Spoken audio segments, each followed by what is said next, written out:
Okay, good morning. This is Richard Shu, host of Shu Untied. This morning, I'm really thrilled and honored to have with me as my guest Louise Hendon, who's a serial entrepreneur, also a former lawyer, author, speaker. Louise, welcome to the program. Thank you so much. I'm thrilled to be here. So, Louise, let me actually start by asking you how you decided to go from having a physics degree to law school. Honestly, it was just the thought of doing a PhD in physics was a little bit terrifying. And I just knew it wasn't right for me. So both my dad and my grandfather were excellent physicists. And so I was pushed sort of into the physics route through my family. And two of my cousins actually have physics PhDs. So it really runs in the family. Yeah, really But for me, I just could not imagine doing a PhD. I think after the master's degree from Cambridge, I was like, I met a lot of really smart people in my class, and I knew that was not for me. And many of them, most of my friends actually went and did their PhDs. Huh. So I looked around and tried to decide what else to do. And I was like, I'd always wanted to go into law. I think mostly from watching Ally McBeal and having a QC growing up. So, it sounded a lot more thrilling than perhaps it turned out to be. But then I went to the US and decided to do my law degree there. Yeah, interesting. Just out of curiosity, what area of physics were you studying when you quit? Like, what area of physics were you researching or working? So my master's was on semiconductors. Okay. Any particular thing about semiconductors? What area of semiconductors? I didn't really specialize too much into them. At Cambridge, you can tag on a fourth year for your master's degree. Right. And so that's what I decided to do because I wasn't quite sure what else I was going to do. Nice. And it was only at the very end that I was like, I don't think I want to continue. But you didn't want to work? I mean, you could have gone and worked at a semiconductor company, I'm sure, but that wasn't of interest to you? Not really. So I actually spent a couple months in Germany doing some research, again, in the semiconductor field at one of the Max Planck Institutes. And that gave me a better taste of what research would look like. Plus my father and my mother both have PhDs in physics. My mom in material science, very close. Yeah, and so I knew what that academia path looked like. And I was pretty certain I was not going to be happy in it. Like I already wasn't happy in it, and I didn't think it was going to get any better. Well, how did you like law school when you got there? It must have been very different than what you were doing as an undergrad and graduate student. Yeah, I mean, it was totally different. Like I'd never written an essay before. And so I had no idea how to write. And that was one of the main things I actually learned in law school was the art of writing and how to read and how to read critically.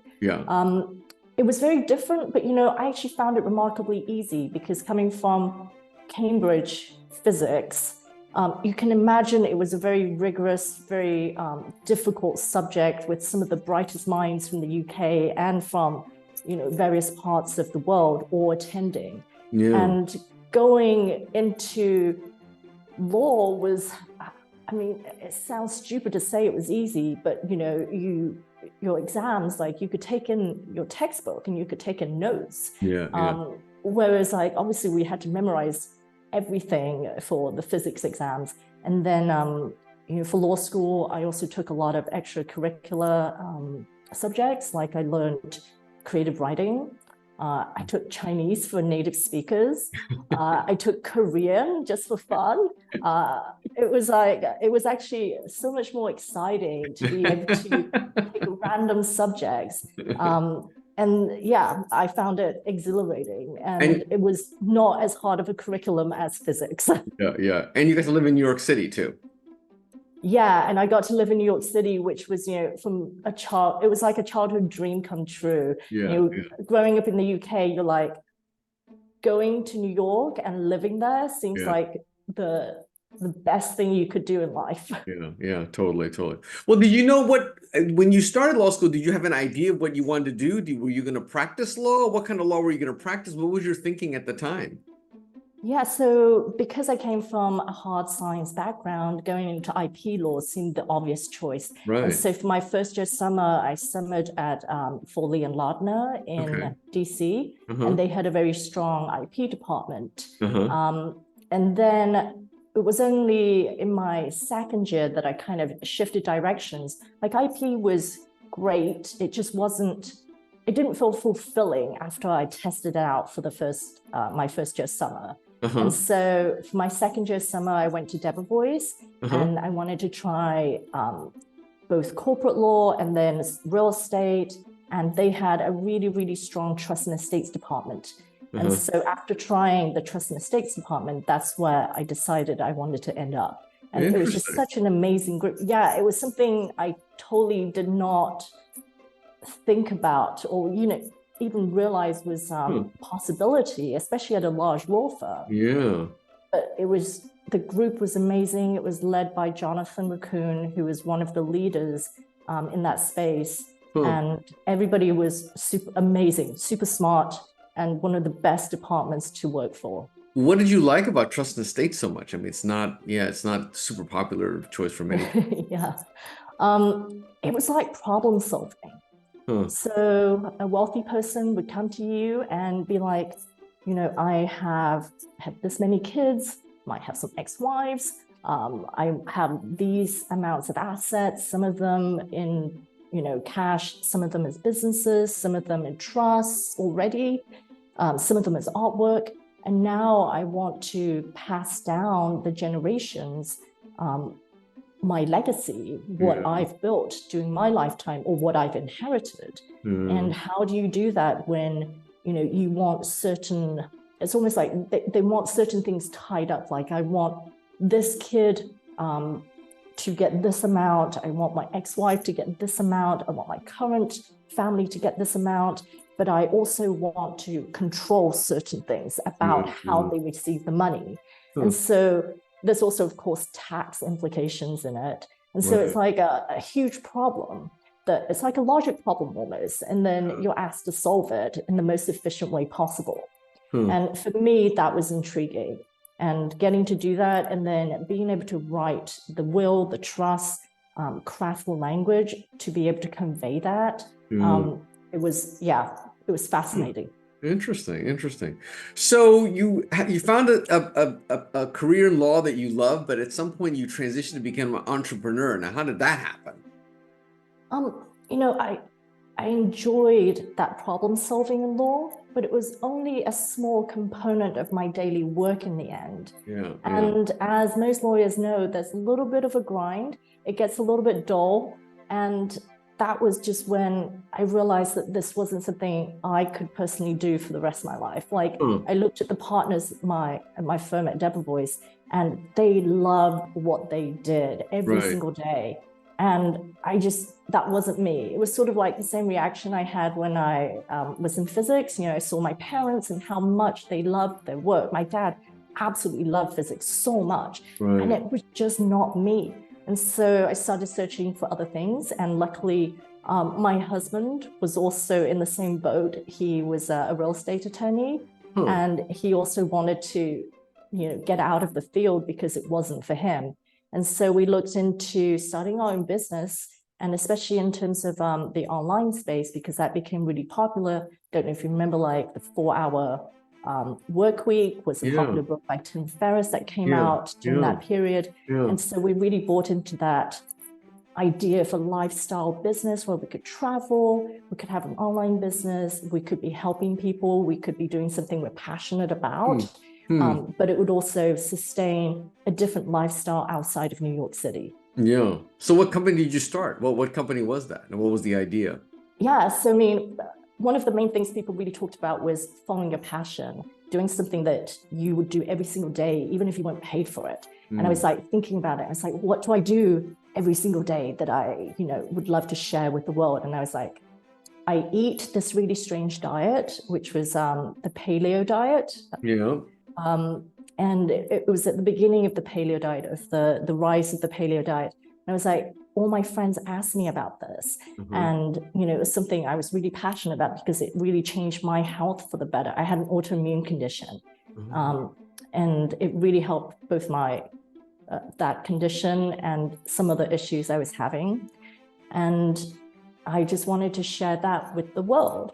And so it started off with a simple blog, telling people, writing my experiences, sharing what foods I was eating. And then we created a food company called Louise's Foods, which we folded up when we started traveling.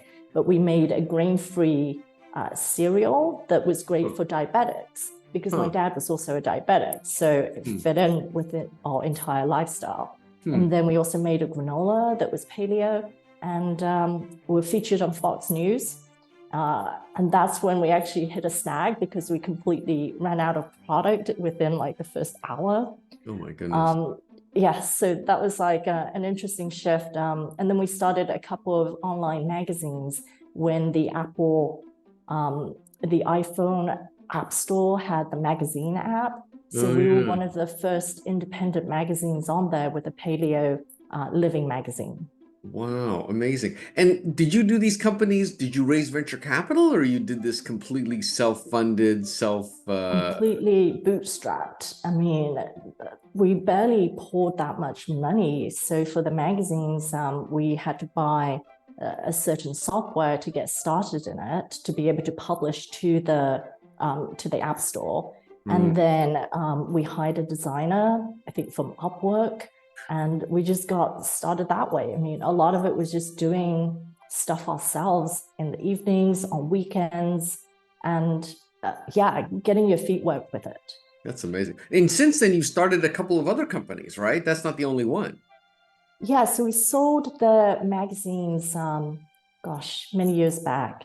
And then we went into the keto space, as well as the paleo and autoimmune space, because those are all spaces that were very related and that we were passionate about. And then it was just sharing more recipes. And then we did something called the Keto Summit, where we invited a lot of doctors and people in that space to share more knowledge about it. And from there, we then launched various cookbooks, meal plans, and it blossomed into a large nutritional focused company. And after that, we started also a supplements brand. Mostly, it was like a lot of this was to scratch our own itch. So my husband was already making this fiber supplement by himself. Like, we had to buy all the ingredients separately each month, and he would mix it himself. Then we had the idea, why don't we actually start a company and sell this? Because other people are probably looking for the same thing. And then I really enjoyed collagen. And so we created this chocolate collagen hot chocolate drink, because obviously when you're keto, when you're paleo, one of the hard things is really enjoying sort of desserts and sweets. Yeah, of course. So that became our second product in the supplements brand. And then it just went from there. So are you currently still running these companies? Have you sold these companies, or is that your current full-time job now? No, so we sold those companies just over 2 years ago. Okay. And we took a little bit of a break. We started a couple of other things. And then we had a baby. So right now we're sort of taking a step back, enjoying life. I mean, it's been quite an adventure this past year. So our baby girl just turned 1. Oh my goodness. Gosh, now she's walking. And it's been amazing. Yeah, it's a completely different type of journey, but one that I'm glad that we have the space, the financial freedom, as well as the time freedom to be able to step back and say, hey, we just want to spend time with her. Yeah, that's really amazing. Well, are you itching to get back into the entrepreneur world? I'm guessing you're not going to go back and be a practicing lawyer, but you are itching to go back? Yeah, so, one of the things I still do in my spare time is record some content to share about marketing, my experience, my everything I've learned over the past 10 years as an entrepreneur, so that especially more female entrepreneurs can feel inspired, can feel like there's a way forward, but also actually a lot of people in the corporate space, so that they know that there's an alternative way of living. That you don't have to be in law, you don't have to be an accountant, you don't have to be an iBanker, you don't have to live in New York. There's actually other paths. And that was something I wasn't exposed to early on in my life, and that I hope a lot of younger people, through the vast reach of TikTok these days, will get to know about much quicker. Yeah. What about becoming like a venture capitalist or something like that? Is that something you're thinking about, just doing investing in companies rather than running your own company? We've done various investments into companies, and I have to admit, it's not something I personally love. My husband finds it more interesting, but it's just not a personal passion of mine. What I love doing is getting my hands dirty. I love like running the company, like being involved in it, seeing it grow, like constantly think of new ideas to make it grow. That's my thing. So I'm sure you have like hundreds of ideas, but will the next company you start, will it still also be in the nutrition food space, or do you think you're going to try something completely different? Right now, I think I want to try something a bit different. And one of the things I'm interested in is the educational space, like helping other women like really excel in business, because that's a space that I do see needs more work. Yeah, that makes sense. Yeah. Well, you've got a lot of experience that you can share, definitely. Yes. And so, I always hate to talk from a space, perspective that I know nothing about. It was why I wanted to only share about a diet that I was already involved in. And here I feel like I do have the experience to be able to say, hey, I know something about this, and I would like to share that with people. I take it you're not going to go back and practice law. No, that's definitely not on my agenda right now. It was a great part of my life, but yeah, definitely don't look back to starting on that path again. I get a lot of people asking me that if I want to practice again. It's like, no. and no PhD, I'm guessing. No, I think my dad has let that one go for the moment. He was definitely sorely disappointed, but I think having two of my cousins get their PhDs in physics was sufficient. Well, Louise, I really appreciate you taking the time. It's a fascinating story. I loved hearing about your journey. When you do go and start that next company, which I'm sure you will do, please come back and tell me about it. Of course, we'll do. This is Richard Hsu and Louise Hendon. Thanks.